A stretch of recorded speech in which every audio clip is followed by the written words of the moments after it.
ನಮಸ್ಕಾರ ಆತ್ಮೀಯ ಬಂಧುಗಳೇ, ನಿಮ್ಮೆಲ್ಲರಿಗೂ ಯೇಸು ಕ್ರಿಸ್ತನ ಸುಮಧುರ ನಾಮದಲ್ಲಿ ಓಪ್ ಚಾನಲ್ ಕನ್ನಡ ವತಿಯಿಂದ ನಿಮ್ಮ ಪ್ರೀತಿಯ ಬೋಧಕನಾದಂಥ ಸುರೇಂದ್ರ ಕುನ್ನೆಯ ಮಾಡುವ ನಮಸ್ಕಾರಗಳು.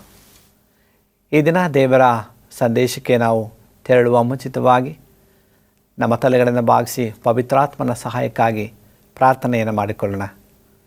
ನಮ್ಮನ್ನು ಬಹಳವಾಗಿ ಪ್ರೀತಿಸುವಂಥ ಪರಲೋಕದ ದೇವರೇ, ಈ ಸಮಯಕ್ಕಾಗಿ ನಿನಗೆ ಸ್ತೋತ್ರ.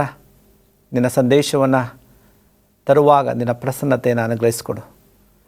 ಈ ಕಾರ್ಯಕ್ರಮವನ್ನು ವೀಕ್ಷಿಸುವಂಥ ಪ್ರತಿಯೊಬ್ಬರನ್ನು ಆಸ್ವಾದಿಸಿ ನನ್ನನ್ನು ಬಲಪಡಿಸಿ ಉತ್ತಮವಾದ ಸಂದೇಶವನ್ನು ಕೊಡುವಂತೆ ನೀನು ತಾನೇ ಪವಿತ್ರಾತ್ಮನ ಮೂಲಕವಾಗಿ ನಡೆಸಬೇಕಾಗಿ ಯೇಸು ಕ್ರಿಸ್ತನ ನಾಮದಲ್ಲಿ ಪ್ರಾರ್ಥಿಸಿ ಬೇರೆ ಒಂದು ದೇವೇ ಸ್ವಾಮಿ, ಆಮೇನ್.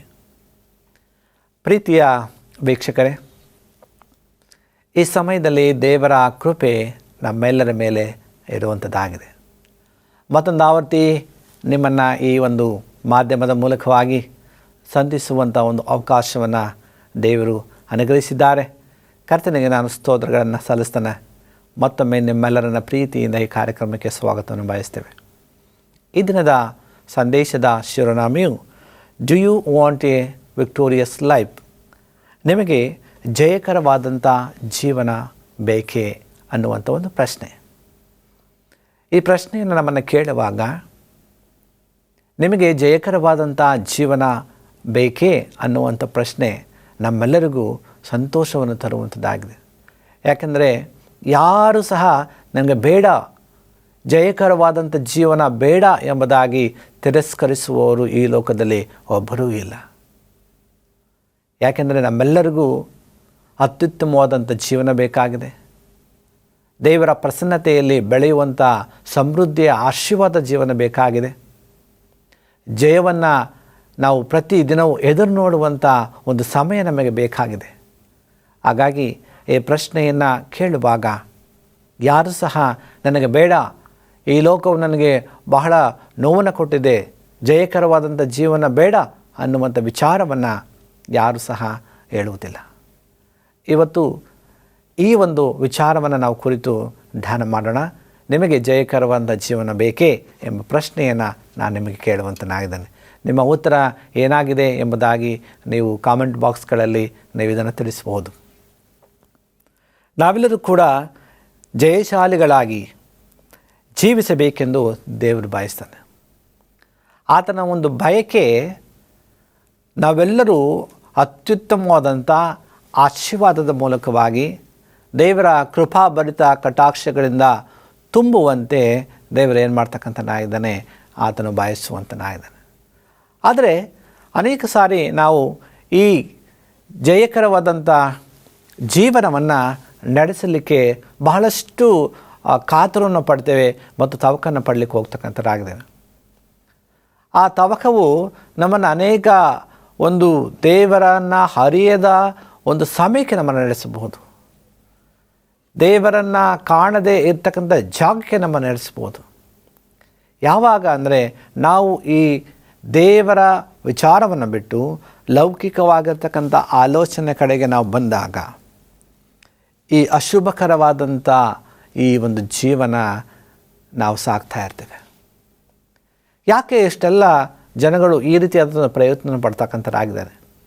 ಅನೇಕರು ನೋಡುವಾಗ ತಮ್ಮ ಜೀವನ ಭಾಳಷ್ಟು ಲಕ್ಸುರಿ ಆಗಿರಬೇಕು, ಭಾಳಷ್ಟು ಎಲ್ಲಕ್ಕಿಂತ ಉನ್ನತವಾಗಿರಬೇಕು ಎಂಬುದಾಗಿ ಆಲೋಚನೆ ಮಾಡಿ ಈ ಲೋಕದ ಎಲ್ಲ ಪಾಪದ ಕಾರ್ಯಗಳಲ್ಲಿ ಅವರು ತೊಡಗುವಂಥರಾಗಿದ್ದಾರೆ. ಆ ಪಾಪದ ಕಾರ್ಯಗಳು ನಮ್ಮನ್ನು ಜಯಕರವಾದಂಥ ಜೀವನಕ್ಕೆ ನಡೆಸುವುದಿಲ್ಲ ಪ್ರಿಯರೇ. ಆ ಪಾಪದ ಎಲ್ಲ ಆಲೋಚನೆಗಳು ನಮ್ಮನ್ನು ಕ್ರಿಸ್ತನಡೆಗೆ ನಡೆಸುವುದಿಲ್ಲ ಪ್ರಿಯರೇ.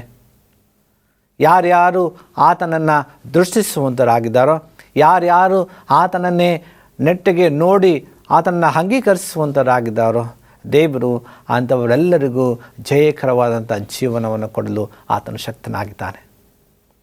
ಸತ್ಯವೇದವು ನಮಗೆ ಭಾಳ ಸ್ಪಷ್ಟವಾಗಿ ಹೇಳ್ತಕ್ಕಂಥದ್ದಾಗಿದೆ. ಜ್ಞಾನೋಕ್ತಿಗಳು 24ನೇ ಅಧ್ಯಾಯ 8 ಮತ್ತು 9ನೇ ವಚನ. Proverbs chapter 24 versus 8 and 9. ಕೇಡನ್ನು ಕಲ್ಪಿಸುವವನು ಕುಯುಕ್ತಿಯನ್ನು ಎನಿಸಿಕೊಳ್ಳುವನು, ಮೂರ್ಖನು ಸಂಕಷ್ಟವೇ ಪಾಪವೇ ಎಂಬುದಾಗಿ. ಅಂದರೆ ಮೂರ್ಖನ ಪಾಪವೇನಾಗಿದೆ ಅಂತೆ, ಅದು ಸಂಕಷ್ಟವೇ. ಕೇಡನ್ನು ಕಲ್ಪಿಸುವವನು ಕುಯುಕ್ತಿಯನ್ನು ಎಣಿಸಿಕೊಳ್ಳುವನು ಎಂಬುದಾಗಿ. ಇವತ್ತು ಒಳ್ಳೆಯವರಾಗಿ ಒಬ್ಬರು ಬದುಕ್ತಾ ಇದ್ದಾರೆ, ದೇವರ ಭಯಭಕ್ತಿಯಲ್ಲಿ ಒಬ್ಬರು ಇದ್ದಾರೆ. ಅವರು ಜಯಕರವಾದಂಥ ಜೀವನ ನಮಗೆ ಬೇಕಾಗಿರುವುದಾದರೆ, ಅನೇಕರು ಈ ಲೋಕದ ಎಲ್ಲ ಆಶೆಗಳಲ್ಲಿ ಅವರು ಸಿಲುಕುವಂತರಾಗಿದ್ದಾರೆ. ಅನೇಕರು ಆ ಸಮಸ್ಯೆಯ ಅಡಿಯಲ್ಲಿ ಸಿಲುಕಿ ನಾನು ಜಯಕರವಾದಂಥ ಜೀವನ ನನಗೆ ದೇವರು ಕೊಡ್ತಾ ಇಲ್ಲ ಎಂಬುದಾಗಿ ಆಲೋಚನೆ ಮಾಡ್ತಾರೆ. ಇವತ್ತು ಪ್ರಿಯರೇ, ನಮಗೆ ಜಯಕರವಾದಂಥ ಜೀವನ ಬೇಕಾಗಿರುವುದಾದರೆ ಆತನು ನಮಗೆ ಕೊಡುವಂತನಾಗಿದ್ದಾನೆ ಮತ್ತು ನಮ್ಮ ಕರ್ತವ್ಯ ಆತನ ಬಳಿಗೆ ಹೋಗಬೇಕಾಗಿದೆ. ಆತನ ಬಳಿಗೆ ನಾವು ಹೋಗಲಿಲ್ಲ ಎಂಬುದಾಗಿ ಹೇಳುವುದಾದರೆ ಆತನು ಎಂದಿಗೂ ಆತನು ಕೊಡುವುದಿಲ್ಲ. ಪ್ರಿಯರೇ, ನನ್ನ ಬಳಿಗೆ ಬನ್ನಿರಿ, ನಾನು ನಿಮಗೆ ಎಲ್ಲ ಆಶೀರ್ವಾದವನ್ನು ಕೊಡ್ತೀನಿ ಎಂಬುದಾಗಿ ದೇವರು ಹೇಳ್ತಾನೆ. ಇವತ್ತು ನಾವು ಆತನ ಬಳಿಗೆ ಹೋಗಬೇಕಾಗಿದೆ, ಜಯಕರವಾದ ಜೀವನ ಬೇಕಾಗಿರುವುದಕ್ಕಾಗಿ. ಸತ್ಯವೇದ ಹೇಳ್ತದೆ, ಜ್ಞಾನೋಕ್ತಿಗಳು 28ನೇ 8 ಮತ್ತು 9ನೇ ವಚನದಲ್ಲಿ, ಕೇಡನ್ನು ಕಲ್ಪಿಸುವವನು ಕುಯುಕ್ತಿಕನು ಎನಿಸಿಕೊಳ್ಳುವನು. ಕೇಡನ್ನು ಕಲ್ಪಿಸುವವನು ಕುಯುಕ್ತಿಕನು ಎಂಬುದಾಗಿ ಎನಿಸಿಕೊಳ್ಳುವನು. ಮೂರ್ಖನ ಸಂಕಲ್ಪವೇ ಪಾಪವು ಎಂಬುದಾಗಿ. ಇವತ್ತು ಯಾರು ಈ ಕಾರಣಗಳಿಂದ ಅವರು ಕೇಡನ್ನು ಕಲ್ಪಿಸ್ತಕ್ಕಂಥರಾಗಿದ್ದಾರೋ ಅವರ ಕುಯುಕ್ತಿ ಅವರನ್ನು ಪಾಪಕ್ಕೆ ಸಿಲುಕಿಸುವಂಥದ್ದಾಗಿದೆ. ಯಾರು ಒಳ್ಳೆಯ ಕಾರ್ಯಗಳನ್ನು ಮಾಡಿ ಒಳ್ಳೆಯ ನೀತಿಗಳನ್ನು ಅನುಸರಿಸ್ತಕ್ಕಂಥರಾಗಿದ್ದಾರೋ ಅವರು ಈ ಜಯಕರವಾದಂಥ ಜೀವನವನ್ನು ನಡೆಸುವಂಥರಾಗಿದ್ದಾರೆ. ಆತ್ಮೀಯ ಸಹೋದರ ಸಹೋದರಿಯರೇ, ಇವತ್ತು ದೇವರು ನಿಮ್ಮೆಲ್ಲರನ್ನ ಆತನು ಪ್ರಶ್ನಿಸುವಂತನಾಗಿದ್ದಾನೆ. ನಿಮಗೆ ಬೇಕಾ ಈ ಜಯಕರವಾದಂಥ ಜೀವನ ಎಂಬ ಪ್ರಶ್ನೆಯೊಂದಿಗೆ? ನಮ್ಮ ಉತ್ತರ ಏನಾಗಿದೆ? ಆತನ ಪ್ರಶ್ನೆಗೆ ನಮ್ಮ ಉತ್ತರ ಏನಾಗಿದೆ ಪ್ರಿಯರೇ? ಹೌದು ಸ್ವಾಮಿ ಎಂಬುದಾಗಿ ನಾವು ನಮ್ಮ ಹೃದಯಗಳನ್ನು ಮುಟ್ಟಿ ದೇವರಿಗೆ ನಾವು ಹೇಳ್ತಾ ಇದ್ದೇವೆ, ನಮಗೆ ಈ ಜಯಕರವಾದಂಥ ಜೀವನ ಬೇಕು, ಈ ಕಷ್ಟಕರವಾದಂಥ ಜೀವನ ಬೇಡ, ಈ ಲೋಕದ ಆಸೆ ನಮಗೆ ಬೇಡ, ಈ ಲೋಕದ ಸಿರಿತನ ನಮಗೆ ಬೇಡ, ನಿನ್ನನ್ನೇ ನಾವು ದೃಷ್ಟಿಸಿ ನಿನ್ನನ್ನೇ ನಾವು ನೋಡುತ್ತಾ ನಿನ್ನ ರಾಜ್ಯದಲ್ಲಿ ನಾವು ಸೇರುವಂಥ ಭಾಗ್ಯವನ್ನು ದೇವರೇ ಕೊಡು ಎಂಬುದಾಗಿ ನಾವು ಹೇಳ್ತಾ ಇದ್ದೇವೆ. ಇವತ್ತು 4 ವಿಚಾರಗಳನ್ನು ಕುರಿತು ನಾನು ನಿಮ್ಮ ಮುಂದೆ ಮಾತನಾಡಲಿಕ್ಕೆ ಹೋಗ್ತಾ ಇದ್ದೇನೆ. ನಿಮಗೆ ಜಯಕರವಾದಂಥ ಜೀವನ ಬೇಕಾ ಎಂಬ ವಿಚಾರದ ಅಡಿಯಲ್ಲಿ ಮೊದಲನೇದಾಗಿ ಸೋಲಿನ ಮೂಲಗಳನ್ನು ನಾವು ತಿಳ್ಕೊಳ್ಳೋಣ. ಈಗ ನಾವು ಜಯ ಬೇಕು ಎಂಬುದಾಗಿ ಪ್ರತಿ ಸಲವೂ ನಾವು ಹೋರಾಡ್ತೇವೆ, ನನ್ನ ಗೆಲುವಿನ ಅಂತರವನ್ನು ನಾನು ದಾಟ್ತೀನಿ ಎಂಬುದಾಗಿ. ಆದರೆ ಈ ಸೋಲಿನ ಮೂಲಗಳು ಎಲ್ಲಾಗಿದೆ? ಸೋಲಿನ ಮೂಲಗಳನ್ನು ನಾವು ತಿಳ್ಕೊಳ್ಳೋಣ, ಎಲ್ಲಿಂದ ಬರ್ತಕ್ಕಂಥದ್ದಾಗಿದೆ, ಈ ಸೋಲು ನಮ್ಮನ್ನು ಯಾವ ಕಾರಣಕ್ಕಾಗಿ ಇದು ನಮ್ಮನ್ನು ತಿಳಿಸುವಂಥದ್ದಾಗಿದೆ, ಇದರ ಮೂಲ ಯಾವುದು ಎಂಬುದಾಗಿ ನಾವು ತಿಳ್ಕೊಳ್ಳೋಣ. ನಮ್ಮ ಆಲೋಚನೆ, ಮೊದಲನೇದಾಗಿ ನಾವು ಮಾಡುವಂಥ ಆಲೋಚನೆ ಯಾವಾಗಲೂ ನಕಾರಾತ್ಮಕವಾಗಿದ್ದರೆ ಸೋಲು ಖಚಿತವಾಗ್ತದೆ. ನಮ್ಮಲ್ಲಿ ಒಂದು ಸಕಾರಾತ್ಮಕವಾಗಿರ್ತಕ್ಕಂಥ ಒಂದು ಆಲೋಚನೆ ಬೇಕಾಗಿದೆ, ಸಕಾರಾತ್ಮಕವಾಗಿರ್ತಕ್ಕಂಥ ಒಂದು ಮನಸ್ಸು ಬೇಕಾಗಿದೆ. ಯಾವುದೇ ಕಾರ್ಯಗಳನ್ನು ನೀವು ಮಾಡುವಾಗ ಅದು ನಮ್ಮಿಂದ ಆಗ್ತದೆ, ನಾನು ಮಾಡ್ತೇನೆ, ಅದರಿಂದ ನಾನು ಆಶೀರ್ವಾದವನ್ನು ಹೊಂದ್ತೇನೆ, ಅದರಿಂದ ನಾನು ಜಯವನ್ನು ಹೊಂದ್ತೇನೆ ಎಂಬುದಾಗಿ ನಾವು ನಮ್ಮ ಮನಸ್ಸಿನಲ್ಲಿ ಸಕಾರಾತ್ಮಕವಾದಂಥ ಆಲೋಚನೆಯನ್ನು ಮಾಡುವುದಾದರೆ ಆ ಸೋಲಿನ ಮೂಲ ಯಾವುದು ಎಂಬುದಾಗಿ ನಾವು ತಿಳ್ಕೊಳ್ಬೋದು. ಒಂದು ಕಾರ್ಯವನ್ನು ಮಾಡಬೇಕಾದರೆ ನಾವು ಅನೇಕ ಯೋಚನೆಗಳನ್ನು ಮಾಡ್ತೇವೆ, ಅನೇಕ ಯೋಜನೆಗಳನ್ನು ಮಾಡಿ ಅದು ಸರಿಯಾಗಿದೆಯಾ, ಇದು ಸರಿಯಾಗಿದೆಯಾ, ಈ ಕಾರ್ಯವನ್ನು ಮಾಡಿದರೆ ನಾವು ಒಂದು ಉತ್ತಮವಾದಂಥ ಒಂದು ಸ್ಥಾನಕ್ಕೆ ಬರ್ಬೋದಾ ಎಂಬುದಾಗಿ ನಾವು ಬಹಳಷ್ಟು ಆಲೋಚನೆ ಮಾಡ್ತೇವೆ. ಈ ಸೋಲಿನ ಮೂಲಕ್ಕೆ ಕಾರಣ ಮೊದಲನೇದಾಗಿ ನಮ್ಮ ನಕಾರಾತ್ಮಕವಾದಂಥ ಆಲೋಚನೆಯಾಗಿದೆ. ಜ್ಞಾನೋಕ್ತಿಗಳು ಹೇಳುವಾಗೆ ಕೇಡನ್ನು ಕಲ್ಪಿಸುವಂಥವನು ಕುಯುಕ್ತಿಯನ್ನು ಅವನು ಏನಾಗ್ತಕ್ಕಂಥನಾಗಿದ್ದಾನೆ ಎನಿಸಿಕೊಳ್ಳುವನು. ಅದು ಪಾಪವೇ ಎಂಬುದಾಗಿ ಹೇಳ್ತಕ್ಕಂಥದ್ದಾಗಿದೆ. ಮೂರ್ಖನ ಪರಿಕಲ್ಪವು ಪಾಪವೇ ಎಂಬುದಾಗಿ. ಇವತ್ತು ನಾವು ಆಲೋಚನೆ ಮಾಡ್ತೇವೆ, ಅದು ಒಳ್ಳೆಯದಾಗಿರಬೇಕು. ಯಾವಾಗಲೂ ಒಳ್ಳೆಯ ಆಲೋಚನೆಯನ್ನು ನಾವು ಮಾಡುವಂಥರಾಗಿರಬೇಕು. ಯಾವಾಗ ನಾವು ಒಳ್ಳೆಯ ಆಲೋಚನೆ ಮಾಡ್ತೇವೆ ಆವಾಗ ನಮ್ಮ ಆ ಒಂದು ಸೋಲಿನ ಮೂಲ ಎಲ್ಲಿದೆ, ನಾವು ಯಾಕೆ ಬಿದ್ದೋಗಿದ್ದೇವೆ, ಎಲ್ಲಿ ಬಿದ್ದಿದ್ದೇವೆ, ಯಾಕೆ ನಾವು ಈ ಸೋಲನ್ನೇ ಅನುಭವಿಸ್ತಾ ಇದ್ದೇವೆ ಎಂಬುದಾಗಿ ನಮಗೆ ಬರ್ತಕ್ಕಂಥದ್ದಾಗಿದೆ.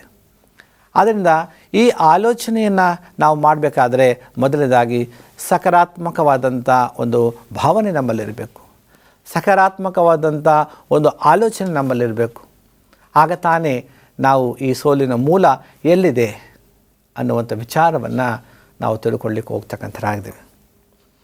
ಭಕ್ತನಾದಂಥ ದಾವೀದನು ಸಹ ಆತನು ಹೇಳ್ತಾನೆ, Psalms 139 verses 23, ಕೀರ್ತನೆಗಳು 139 ಹೇಳ್ತದೆ, ದೇವಾ ನನ್ನನ್ನು ಪರೀಕ್ಷಿಸಿ ನನ್ನ ಹೃದಯವನ್ನು ತಿಳಿದುಕೋ, ನನ್ನನ್ನು ಶೋಧಿಸಿ ನನ್ನ ಆಲೋಚನೆಗಳನ್ನು ಗೊತ್ತು ಮಾಡು ಎಂಬುದಾಗಿ. ಸಭಕ್ತನಾದಂಥ ದಾವೀದನು ತನ್ನ ಒಂದು ಗ್ರಂಥದಲ್ಲಿ ಈ ರೀತಿಯಾಗಿ ಬರೀತಕ್ಕಂಥನಾಗಿದ್ದಾನೆ, ದೇವಾ ನನ್ನನ್ನು ಪರೀಕ್ಷಿಸಿ ನನ್ನ ಹೃದಯವನ್ನು ತಿಳಿದುಕೋ, ನನ್ನ ಆಲೋಚನೆಗಳನ್ನು ನೀನು ಗೊತ್ತು ಮಾಡು ಎಂಬುದಾಗಿ.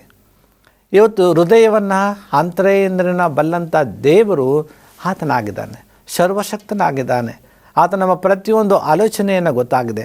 ನಾವು ಏನು ಚಿಂತಿಸ್ತಾ ಇದ್ದೇವೆ, ಏನು ಆಲೋಚನೆಯನ್ನು ಮಾಡ್ತಾ ಇದ್ದೇವೆ, ಯಾವ ಉದ್ದೇಶಕ್ಕಾಗಿ ನಾವು ಚಿಂತಿಸ್ತಾ ಇದ್ದೇವೆ ಅನ್ನುವಂಥದ್ದು ಪ್ರತಿಯೊಂದು ಕಾರ್ಯವು ಆತನಿಗೆ ಗೊತ್ತಿದೆ. ಆದಿಯು ಅಂತ್ಯವೂ ಆಗಿರ್ತಕ್ಕಂಥ ದೇವರು, ನಮ್ಮ ಪ್ರತಿಯೊಂದು ಹೃದಯದ ಆಲೋಚನೆಗಳಂತ ಬಲ್ಲಂಥ ದೇವರು, ನಮ್ಮ ತಲೆಯ ಕೂದಲನ್ನು ಎಣಿಸುವಂಥ ದೇವರಾಗಿದ್ದಾನೆ. ಇವತ್ತು ಇವುಗಳನ್ನು ನಾವು ಮಾಡಲಿಕ್ಕೆ ಸಾಧ್ಯವಿಲ್ಲ. ಆದ್ದರಿಂದ ಪ್ರಿಯರೇ, ದೇವರ ಹತ್ರ ನಾವು ಪ್ರಾರ್ಥನೆಯನ್ನು ದಾವೀದನು ಮಾಡುವಾಗೆ ನಮ್ಮ ಹೃದಯದ ಆಲೋಚನೆಗಳನ್ನು ನೀನು ಗೊತ್ತು ಮಾಡಿಕೊ, ಅದೆಲ್ಲವನ್ನು ನೀನು ಪರಿಶೋಧಿಸು ಎಂಬುದಾಗಿ ಭಕ್ತನಂತ ದಾವೀದನು ಹೇಳುವಾಗೆ ಇವತ್ತು ನಿಮ್ಮೆಲ್ಲರ ಆಲೋಚನೆ ಏನಾಗಿದೆ, ಈ ಸೋಲಿನ ಮೂಲಕ್ಕೆ ಕಾರಣ ಏನು ಎಂಬುದಾಗಿ ನಾವು ತಿಳ್ಕೊಳ್ಬೇಕಾಗಿದೆ. ಈ ಸೋಲಿನ ಮೂಲದಿಂದ ನಾವು ಹೊರಬರುವುದು ಹೇಗೆ? ದೇವರಿಗೆ ನಮ್ಮನ್ನು ಒಪ್ಪಿಸಿಕೊಡುವಾಗ ನಮ್ಮ ಆಲೋಚನೆಗಳನ್ನು ನೀನೇ ಬಲ್ಲವನಾಗಿದೆ, ಪರಿಶೋಧಿಸು, ನೀನು ತಿಳ್ಕೊಂಡಿದ್ದೆ ಸ್ವಾಮಿ ಎಂಬುದಾಗಿ ನಾವು ಕೇಳುವಾಗ ಮಾತ್ರ ನಾವು ಸೋಲಿನ ಮೂಲವನ್ನು ನಾವು ಕಂಡುಹಿಡಿಯಬಹುದು. ಪ್ರೇರೆ, ನಮ್ಮ ಅಜಾಗ್ರತೆಯಿಂದ ನಾವು ಈ ಸೋಲಿನ ನಾವು ಬಳಸ್ತೇವೆ. ಹಾಗಾದರೆ ಏನು ಅಜಾಗ್ರತೆ? ನಾವು ಒಂದು ಕಾರ್ಯವನ್ನು ಮಾಡಬೇಕಾದರೆ ಎಲ್ಲ ಮುಂಜಾಗ್ರತೆಯಿಂದ ನಾವು ಆಲೋಚನೆ ಮಾಡ್ತೇವೆ. ಇದು ಸರಿಯಾಗಿದೆಯಾ, ಇದು ಕರೆಕ್ಟಾಗಿ ನಾವು ಮಾಡ್ತಾ ಇದ್ದೀವಾ, ಇದು ಸರಿಯಾದ ರೀತಿಯಲ್ಲಿ ಯೋಜನೆಯಾಗಿದೆಯಾ ಅನ್ನುವಂಥ ಒಂದು ಮುಂಜಾಗ್ರತೆಯನ್ನು ನಾವು ನಡೆಸ್ಕೊಳ್ಬೋದು. ಉದಾಹರಣೆಗೆ, ಒಬ್ಬ ರೈತನು ಮುಂಗಾರು ಮಳೆ ಬೀಳುವುದಕ್ಕಿಂತ ಮುಂಚಿತವಾಗಿ ಆತನು ತನ್ನ ಹೊಲವನ್ನು ಹಸನು ಮಾಡ್ತಾನೆ. ಉಳುಮೆಯನ್ನು ಮಾಡಿ ಅಲ್ಲಿರ್ತಕ್ಕಂಥ ಎಲ್ಲ ಕಳೆಗಳನ್ನು ತೆಗೆದು ಆತನೇನು ಮಾಡ್ತಕ್ಕಂಥನಾಗಿದ್ದಾನೆ, ಮುಂಗಾರು ಮಳೆ ಬೀಳುವುದಕ್ಕಿಂತ ಮುಂಚಿತವಾಗಿ ಭೂಮಿಯನ್ನು ಹುತ್ತು ಹಸನಾಗಿ ಮಾಡಿ ಆತನು ಸಿದ್ಧತೆಯನ್ನು ಮಾಡಿಕೊಳ್ತಾನೆ. ಇದು ಮುಂಜಾಗ್ರತೆಯ ಒಂದು ಕ್ರಮ. ಯಾಕೆಂದರೆ ಮಳೆ ಬಂದಾಗ ಆತನು ಬಿತ್ತನೆಯನ್ನು ಮಾಡಲಿಕ್ಕೆ ಬೇಕಾಗಿರ್ತಕ್ಕಂಥ ಎಲ್ಲ ಅನುಕೂಲತೆಗಳನ್ನು ಮಾಡಿಕೊಳ್ಳುವಂಥ ಮುಂಜಾಗ್ರತೆಯ ಕ್ರಮವಾಗಿದೆ. ಇವತ್ತು ಆತ್ಮಿಕವಾಗಿ ನಾವು ನೋಡಬೇಕಾದರೆ ನಮ್ಮ ಜೀವನ ಶುದ್ಧವಾಗಿದೆಯಾ? ನಾವು ದೇವರ ಮುಂದೆ ತಲೆ ಎತ್ತಿ ನಿಲ್ಲಲಿಕ್ಕೆ ನಾವು ಯೋಗ್ಯರಾಗಿದ್ದೇವಾ? ನಾವು ನಿಜವಾಗಿಯೂ ಆತನ ಸನ್ನಿಧಾನದಲ್ಲಿ ನಿಂತುಕೊಳ್ಳಲಿಕ್ಕೆ ನಾವು ಯೋಗ್ಯರಾಗಿದ್ದೇವಾ ಎನ್ನುವಂಥ ಒಂದು ಆಲೋಚನೆ ನಮಗೆ ಬರುವಾಗ ದೇವರ ಆಶೀರ್ವಾದವು ನಮಗೆ ಸಿಕ್ಕುವಂಥದ್ದಾಗಿದೆ. ಇದು ಮುಂಜಾಗ್ರತೆಯ ಒಂದು ಕ್ರಮವನ್ನು ನಾವು ವಹಿಸಬೇಕು. ಜ್ಞಾನೋಕ್ತಿಗಳು 4:23 ಹೇಳ್ತಕ್ಕಂಥದ್ದಾಗಿದೆ. ದ ಪ್ರಾವರ್ಬ್ಸ್ ಚಾಪ್ಟರ್ 4 verses 23, ನನ್ನ ಹೃದಯವನ್ನು ಬಹು ಜಾಗರೂಕತೆಯಿಂದ ಕಾಪಾಡಿಕೋ. ಸೊ ನಿನ್ನ ಹೃದಯವನ್ನು ಬಹು ಜಾಗರೂಕತೆಯಿಂದ ಕಾಪಾಡಿಕೋ, ಅದರೊಳಗಿಂದ ಜೀವಧಾರೆಗಳು ಹೊರಡುವು ಎಂಬುದಾಗಿ ಹೇಳ್ತದೆ. ಸೊ ಇವತ್ತು ನಮ್ಮನ್ನು ನಾವು ಪರಿಶೋಧಿಸ್ಕೊಳ್ಬೇಕಾಗಿದೆ. ದೇವರ ವಾಕ್ಯವಿರ್ತಕ್ಕಂಥದ್ದಾಗಿದೆ, ನಿನ್ನ ಹೃದಯದ ಎಲ್ಲ ಬಯಕೆಗಳನ್ನು ನೀನೇನು ಮಾಡು, ದೇವರಿಗೆ ಒಪ್ಪಿಸ್ಕೊಡು. ಬಹು ಜಾಗರೂಕತೆಯಿಂದ ನಿನ್ನ ಕಾಪಾಡಿಕೋ, ಅದರೊಳಗಿಂದ ಜೀವಧಾರೆಗಳು ಹೊರಡುವು ಎಂಬುದಾಗಿ. ಇವತ್ತು ನಮ್ಮ ಮುಂಜಾಗ್ರತೆಯನ್ನು ನಾವು ಮಾಡಿಕೊಳ್ಬೇಕಾದ್ರೆ, ಜಯಕರವಾದಂಥ ಜೀವನವನ್ನು ನಾವು ಜೀವಿಸಬೇಕಾದ್ರೆ ನಮ್ಮನ್ನು ನಾವೇನು ಮಾಡಬೇಕಾಗಿದೆ, ಬಹಳ ಮುಂಜಾಗ್ರತೆಯಿಂದ ಎಲ್ಲ ಸಿದ್ಧತೆಯನ್ನು ನಾವು ಮಾಡಿಕೊಳ್ಬೇಕು. ಎಲ್ಲ ಆಲೋಚನೆಗಳನ್ನು ದೇವರ ಒಂದು ಕ್ಷಮದಲ್ಲಿ ಸನ್ನಿಧಾನದಲ್ಲಿ ನಾವು ಬಿಡಬೇಕಾಗಿದೆ. 1 ಪೇತ್ರ 5ನೇ ಅಧ್ಯಾಯ 8ನೇ ವಚನ ಹೇಳ್ತದೆ. 1 Peter chapter 5 verses 8. ಸ್ವಸ್ಥ ಚಿತ್ತರಾಗಿರಿ, ಎಚ್ಚರವಾಗಿರಿ, ನಿಮ್ಮ ವಿರೋಧಿಯಾಗಿರುವ ಸೈತಾನನು ಗರ್ಜಿಸುವ ಸಿಂಹದೋಪಾದಿಯಲ್ಲಿ ಯಾರನ್ನ ನುಂಗಲಿ ಎಂದು ಹುಡುಕುತ್ತಾ ತಿರುಗುತ್ತಾ ಇದ್ದಾನೆ ಎಂಬುದಾಗಿ. ಇವತ್ತು ನಾವು ಸ್ವಸ್ಥಚಿತ್ತರಾಗದೆ, ಎಚ್ಚರಿಕೆಯಾಗದೆ ನಾವು ಜೀವನವನ್ನು ಮಾಡಲಿಕ್ಕೆ ಸಾಧ್ಯವಿಲ್ಲ. ಈಗ ದೇವರ ಮುಂದೆ ನಾವು ನಿಲ್ಲಬೇಕಾದರೆ, ಜಯಕರವಾದಂಥ ಜೀವನ ನಮಗೆ ಬೇಕಾಗಿರುವುದಾದರೆ ನಾವು ಪರಿಶುದ್ಧರಾಗಿರಬೇಕು. ನಮ್ಮ ಮನಸ್ಸು ಸ್ವಸ್ಥವಾಗಿರಬೇಕು. ನಮ್ಮ ಎಲ್ಲ ಚಿತ್ತಗಳು ಆತನ ಮೇರೆಗೆ ಇರುವಂಥದ್ದಾಗಿರಬೇಕು. ಅದಕ್ಕೆ ಪೌಲನ ಪುಸ್ತಕದಲ್ಲಿ ಪೇತ್ರನಿಗೆ ಬರೀತಕ್ಕಂಥನಾಗಿದ್ದಾನೆ, ಸ್ವಸ್ಥ ಚಿತ್ತರಾಗಿರಿ. ಅಂದರೆ ನಿಮ್ಮ ಆಲೋಚನೆಗಳು, ನಿಮ್ಮ ಎಲ್ಲ ಕಲ್ಪನೆಗಳು ಏನಾಗಿರ್ಬೇಕಂತೆ, ಅದು ಒಳ್ಳೆಯದಾಗಿರಬೇಕು, ಕೆಟ್ಟದಾಗಿರಬಾರ್ದು. ನೋಟವು ಸಹ ಏನಾಗಿರ್ಬೇಕಂತೆ, ಚಿತ್ತ ಎಂಬುದಾಗಿ ನೋಡಬೇಕಾದರೆ ನೋಡುವಂಥದ್ದು. ಹಾಗಾಗಿ ನಾವು ಅದನ್ನು ಏನು ಮಾಡಬೇಕಾಗಿದೆ, ಉತ್ತಮವಾದಂಥ ಮಾರ್ಗದಲ್ಲಿ ನಾವು ನಡೆಸಬೇಕಾಗಿದೆ. ಎಚ್ಚರಿಕವಾಗಿರಿ ಅಂತ ಹೇಳ್ತಕ್ಕಂಥದ್ದಾಗಿದೆ. ಏನಕ್ಕೋಸ್ಕರವಾಗಿ ಈ ವಾಕ್ಯ ಹೇಳ್ತಕ್ಕಂಥದ್ದಾಗಿದೆ, ಯಾವ ಉದ್ದೇಶಕ್ಕೋಸ್ಕರವಾಗಿ ನಾವು ಎಚ್ಚರವಾಗಿರಬೇಕಾಗಿದೆ. ಕೊನೆಯ ಕಾಲದಲ್ಲಿ ಸೈತಾನನು ಸಿಂಹದೋಪಾದಿಯಲ್ಲಿ ಯಾರನ್ನು ನುಂಗಲಿ ಎಂಬುದಾಗಿ ಆತನು ಗರ್ಜಿಸುವಾಗ ನಾವೇನಾಗಿರ್ಬೇಕಂತೆ, ಎಚ್ಚರಿಕೆಯಾಗಿರ್ಬೇಕಂತೆ. ಆತ್ಮೀಯ ಬಂಧುಗಳೇ, ಇವತ್ತು ದೇವರ ವಾಕ್ಯವು ನಮಗೆ ತಿಳಿಸುವ ಹಾಗೆ ನೀವು ಸ್ವಸ್ಥಚಿತ್ತರಾಗಿರಿ ಮತ್ತು ಎಚ್ಚರಿಕೆಯಾಗಿರಿ. ಎಚ್ಚರಿಕೆ ಸಂದೇಶಗಳಿರ್ತದೆ. ನಾವು ಪರಿಶುದ್ಧರಾಗಬೇಕು ಎಂಬುದಾಗಿ ತಿಳಿಸ್ತಕ್ಕಂಥದ್ದಾಗಿದೆ. ದೇವರ ಸನ್ನಿಧಾನದಲ್ಲಿ ನಾವು ಹೋಗುವಾಗ ನಮಗೆ ಜಯಕರವಾದಂಥ ಆಶೀರ್ವಾದ ನಮಗೆ ಸಿಕ್ಕುವಾಗ ನಾವೇನಾಗಿರ್ಬೇಕಂತೆ, ಮೊದಲು ನಾವು ಸೋಲಿನ ಮೂಲಗಳನ್ನು ನಾವು ತಿಳ್ಕೊಳ್ಬೇಕು. ಒಂದು, ನಾವು ಎಚ್ಚರಿಕೆಯಾಗಿರಬೇಕು, ಸ್ವಸ್ಥಚಿತ್ತರಾಗಿರಬೇಕು ಮತ್ತು ನಮ್ಮ ಆಲೋಚನೆಗಳು ದೇವರ ಚಿತ್ತದ ಪ್ರಕಾರ ನಡಿಬೇಕು ಮತ್ತು ನಾವು ಸಕಾರಾತ್ಮಕವಾಗಿ ನಾವು ಆಲೋಚನೆಯನ್ನು ಮಾಡಬೇಕು. ಹಾಗಾಗಿ ನಿಮ್ಮ ವಿರೋಧಿಯಾಗಿರುವ ಸೈತಾನನು ಗರ್ಜಿಸುವ ಸಿಂಹೋದೋಪಾದಿಯಲ್ಲಿ ಯಾರನ್ನು ನುಂಗಲಿ ಎಂದು ಆತನು ಹುಡುಕುತ್ತಾ ತಿರುಗ್ತಾ ಇದ್ದಾನೆ ಎಂಬುದಾಗಿ ಸತ್ಯವೇದ ಹೇಳ್ತದೆ. ಸೊ ಎರಡನೇದಾಗಿ ನಾವು ನೋಡ್ತೇವೆ, ನಾವು ಜಯಿಸಬೇಕಾಗಿರುವುದು. ಸೊ ನಾವು ಜಯಕರವಾದಂಥ ಜೀವನವನ್ನು ನಡೆಸಬೇಕಾಗಿದ್ರೆ ನಾವು ಜಯಿಸಬೇಕಾಗಿರುವುದು ಏನನ್ನು ನಾವು ಜಯಿಸಬೇಕಾಗಿದೆ. ಯೋಹಾನ 16ನೇ ಅಧ್ಯಾಯ 33ನೇ ವಚನ ಹೇಳ್ತದೆ, ಲೋಕವನ್ನು ನಾವು ಜಯಿಸಬೇಕು ಎಂಬುದಾಗಿ. ನಾವು ಈ ಲೋಕದ ಒಳಗಿದ್ದೇವೆ. ಈ ಲೋಕದ ಅಧಿಪತಿಯಾಗಿರ್ತಕ್ಕಂಥ ಸೈತಾನನು ಸದಾಕಾಲವು ಯಾರನ್ನು ನುಂಗಲಿ, ಯಾರನ್ನು ಮೋಸ ಮಾಡಲಿ ಎಂಬುದಾಗಿ ಆತನು ಕಾಯುವಂತನಾಗಿದ್ದಾನೆ. ಆದ್ದರಿಂದ ನಾವು ಈ ಲೋಕದ ಆಶೆಗಳಿಗೆ ಒಳಗಾಗದೆ ಲೋಕವನ್ನು ಜಯಿಸಬೇಕು ಎಂಬುದಾಗಿ ಹೇಳ್ತದೆ. ಹಾಗೂ ರೋಮಾಪುರ ಪತ್ರಿಕೆ 12ನೇ ಅಧ್ಯಾಯ 21ನೇ ವಚನ ಹೇಳ್ತದೆ, ನೀವು ಕೆಟ್ಟತನವನ್ನು ಏನು ಮಾಡಬೇಕಂತೆ, ಬಿಡಬೇಕು. ನಮ್ಮಲ್ಲಿರ್ತಕ್ಕಂಥ ಕಪಟ, ಮೋಸ, ಕೆಟ್ಟತನವನ್ನು ನಾವೇನು ಮಾಡಬೇಕಾಗಿದೆ, ಅದೆಲ್ಲವನ್ನು ನಾವು ಬಿಡಬೇಕಾಗಿದೆ. ಸೈತಾನನ ಎಲ್ಲ ಕಾರ್ಯಗಳನ್ನು ನಾವು ಏನು ಮಾಡಬೇಕಾಗಿದೆ, ದೂರ ಸರಿಸಬೇಕಾಗಿದೆ. ಆಗ ತಾನೇ ನಾವು ಜಯಿಸಬೇಕಾಗಿರ್ತಕ್ಕಂಥ ಗುಣಗಳು, ಲೋಕವನ್ನು ನಾವು ಜಯಿಸಬೇಕು, ಕೆಟ್ಟತನವನ್ನು ಜಯಿಸಬೇಕು ಮತ್ತು 1 ಯೋಹಾನ 2:13 ಹೇಳ್ತದೆ, ಕೆಡುಕನನ್ನು ನೀನು ಜಯಿಸಬೇಕು ಎಂಬುದಾಗಿ. ಇವತ್ತು ನಮ್ಮಲ್ಲಿ ಇರ್ತಕ್ಕಂಥ ಆ ಒಂದು ಕೆಟ್ಟತನವಾಗಲಿ ಮತ್ತು ಲೋಕ ಆಸೆಯಾಗಲಿ, ಕೆಟ್ಟತನವಾಗಲಿ, ಕೆಡುಕತನವನ್ನಾಗಲಿ ನಾವು ಜಯಿಸುವಾಗ ಆ ಜಯಕರವಾದಂಥ ಜೀವನವನ್ನು ನಾವು ಜೀವಿಸಲಿಕ್ಕೆ ಸಾಧ್ಯವಾಗ್ತದೆ. ಆತ್ಮೀಯ ಸಹೋದರ ಸಹೋದರಿಯರೇ, ಇವತ್ತು ನಾವು ನೋಡಬೇಕಾದರೆ ಮೂರನೇದಾಗಿ ಈಗ ಹೇಗೆ ಜಯಿಸುವುದು ಎಂಬುದರ ವಿಚಾರವಾಗಿ ನಾವು ತಿಳ್ಕೊಳ್ಳೋಣ. ಈಗ ಜಯಿಸುವುದು ಹೇಗೆ ಅನ್ನುವಂಥ ವಿಚಾರ ನಮಗೆ ಬರ್ತಕ್ಕಂಥದ್ದಾಗಿದೆ. ಈಗ ಹೇಗೆ ಜಯಿಸುವುದು ಎಂಬುದರ ಅರ್ಥ ನಮಗೆ ಗೊತ್ತಾಗ್ತಕ್ಕಂಥ ದೇವರ ವಾಕ್ಯದ ಮೂಲಕವಾಗಿ. ಇವತ್ತು ನಾವು ಕತ್ತಿ ಗುರಾಣಿಗಳನ್ನು ಹಿಡಿದು ಜಯಿಸುವಂಥದ್ದಲ್ಲ. ಜಯಕರವಾದಂಥ ಜೀವನ ಕ್ರಿಸ್ತನೊಂದಿಗೆ ನಾವು ಮಾಡಬೇಕು ಅಂದರೆ ಮೊದಲನೇದಾಗಿ ದೇವರ ವಾಕ್ಯದ ಮೂಲಕವಾಗಿ. 1 ಕೊರಿಂಥ 15ನೇ ಅಧ್ಯಾಯ 57ನೇ ವಚನ ಹೇಳ್ತದೆ, ದೇವರು ನಮ್ಮ ಕರ್ತನಾದ ಯೇಸು ಕ್ರಿಸ್ತನ ಮೂಲಕ ನಮಗೆ ಜಯವನ್ನು ಕೊಟ್ಟಿದ್ದಾನೆ. ಇವತ್ತು ಯಾರ್ಯಾರು ಆತನ ನಂಬುವಂತರಾಗಿದ್ದಾರೋ, ಯಾರ್ಯಾರು ಸೃಷ್ಟಿಕರ್ತನನ್ನು ಆರಾಧಿಸುವಂತರಾಗಿದ್ದಾರೋ, ವಾಕ್ಯದ ಮೂಲಕವಾಗಿ ಅವರಿಗೆ ಜಯಕರವಾದಂಥ ಆಶೀರ್ವಾದವನ್ನು ದೇವರು ಕೊಟ್ಟಿದ್ದಾನೆ. ದೇವರ ವಾಕ್ಯದ ಮೂಲಕವಾಗಿ 1 ಯೋಹನ 2:14 ಹೇಳ್ತದೆ, ದೇವರ ವಾಕ್ಯವು ನಿಮ್ಮಲ್ಲಿ ನೆಲೆಗೊಂಡಿರುವುದರಿಂದ ನೀವು ಕೆಡುಕನನ್ನು ನೀವು ಜಯಿಸ್ತೀರಾ ಎಂಬುದಾಗಿ. ಯಾವಾಗ ನಮ್ಮಲ್ಲಿ ದೇವರ ವಾಕ್ಯವು ಒಳಗೊಂಡಿರ್ತದೆ, ನಾವು ಆತನಲ್ಲಿ ನೆಲೆಗೊಂಡಿರ್ತೇವೆ, ಆವಾಗ ನಾವೇನು ಮಾಡ್ತೇವೆ ಅಂತೆ, ಕೆಡುಕನನ್ನು ನಾವು ಜಯಿಸಲಿಕ್ಕೆ ಶಕ್ತರಾಗ್ತೇವೆ. ಮತ್ತು ನಮ್ಮ ನಂಬಿಕೆಯ ಮೂಲಕವಾಗಿ 1 ಯೋಹನ 5:4 ಹೇಳ್ತಕ್ಕಂಥದ್ದಾಗಿದೆ, ಈ ಲೋಕವನ್ನು ಜಯಿಸುವಂಥದ್ದು ನಮ್ಮ ನಂಬಿಕೆ ಎಂಬುದಾಗಿ. ಇವತ್ತು ನಂಬಿಕೆಯ ಮೂಲಕವಾಗಿ ಅನೇಕ ಮಹಾನ್ ವ್ಯಕ್ತಿಗಳು ಮಹತ್ ಕಾರ್ಯಗಳನ್ನು ಮಾಡಿದ್ದಾರೆ. ಸತ್ಯವೇದದ ಉದಾಹರಣೆಗಳು ಬಹಳಷ್ಟು ನಾವು ಕೊಡಬಹುದು.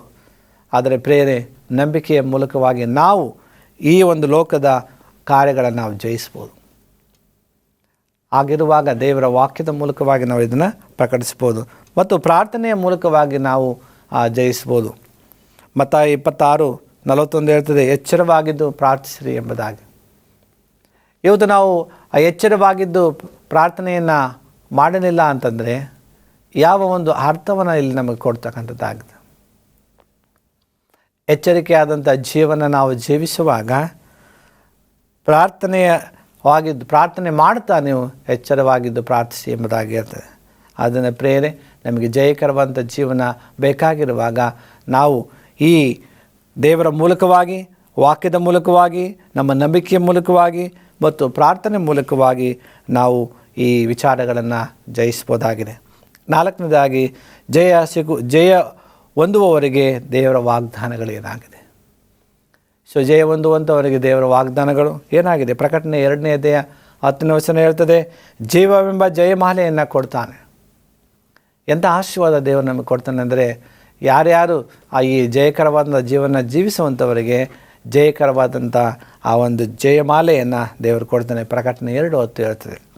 ಮತ್ತು ಪ್ರಕಟಣೆ 2ನೇ ಅಧ್ಯಾಯ 26ನೇ ವಚನ ಹೇಳ್ತದೆ, ನಾನು ಅವರಿಗೆ ಜನಾಂಗಗಳ ಮೇಲೆ ಅಧಿಕಾರ ಕೊಡ್ತೇನೆ ಎಂಬುದಾಗಿ ದೇವರ ವಾಕ್ಯ ಹೇಳ್ತದೆ.